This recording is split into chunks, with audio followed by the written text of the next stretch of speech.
5 বছর আগে 8 কোটি টাকা ব্যয়ে খনন করা হয় নীলফামারীর কিশোরগঞ্জের ধাইজান নদী।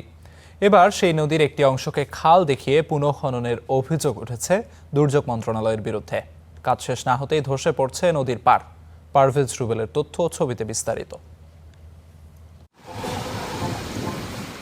নীলফামারীর কিশোরগঞ্জের ধাইজান নদী পানি প্রবাহ স্বাভাবিক করতে 2018-19 অর্থবছরে 8 কোটি টাকা ব্যয়ে পুনর্খনন করা হয় প্রায় 29 কিলোমিটার নদীটি। 5 বছর না যেতেই সেই নদীটির একটি অংশকে খাল দেখিয়ে পুনর্খনন করছে দুর্যোগ ব্যবস্থাপনা ও ত্রাণ মন্ত্রণালয়। প্রকল্পের তথ্য অনুযায়ী কিশোরগঞ্জের পুটিমারি ইউনিয়নের অতি দরিদ্রদের জন্য কর্মসংস্থান কর্মসূচির আওতায় ভেড়াবেড়ি মৌজায় খাল খনন করা হচ্ছে, কিন্তু যে জলাধারটিকে খাল দেখানো হচ্ছে তা মূলত ধাইজান নদী। স্থানীয়রা বলছেন, পুরো নদী বাদ দিয়ে নির্দিষ্ট অংশ খনন করায় ব্যাহত হচ্ছে পানি প্রবাহ। কাজ শেষ না হতেই এরই মধ্যে ধসে পড়েছে নদীর পাড়।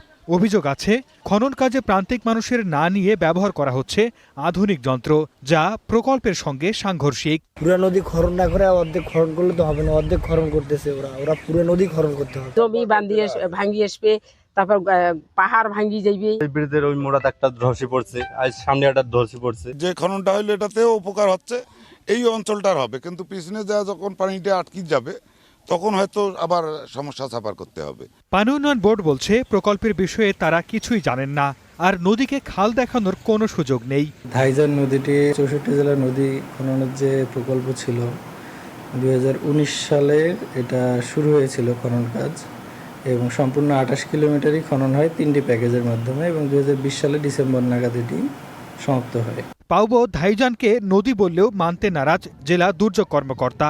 তার দাবি, খনন কর্মসূচিতে কোনো অনিয়ম হয়নি, দায়ী এড়াচ্ছে উপজেলা প্রশাসনও। এটি আসলে সেরকম বৃহৎ আকারের নদী আমার কাছে মনে হয়নি, বা এটা ওরকম না। নদী নামকরণ করা আছে, তো এটা নদী যদি হয়েও থাকে, যদি সেটা সেচ কাজের উপকার হয় এবং পানি ধারণ ক্ষমতা বৃদ্ধির জন্য যদি এটা উপকারে আসে, এটা হতে পারে। আমি এখানে জয়েন করার পূর্বেই এই সংক্রান্ত সকল ডকুমেন্টস চলে গিয়েছিল এবং মিনিস্ট্রি থেকে অ্যাপ্রুভাল আসছে, এবং আমি এসব জয়েন করার পরে এই খাল খনন কর্মসূচিটা শুরু হয়েছে।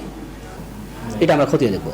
ধাইজান নদীর 1.5 কিলোমিটার অংশকে খাল দেখিয়ে পুনর্খনন কার্যক্রমের ব্যয় ধরা হয়েছে প্রায় 39 লাখ টাকা।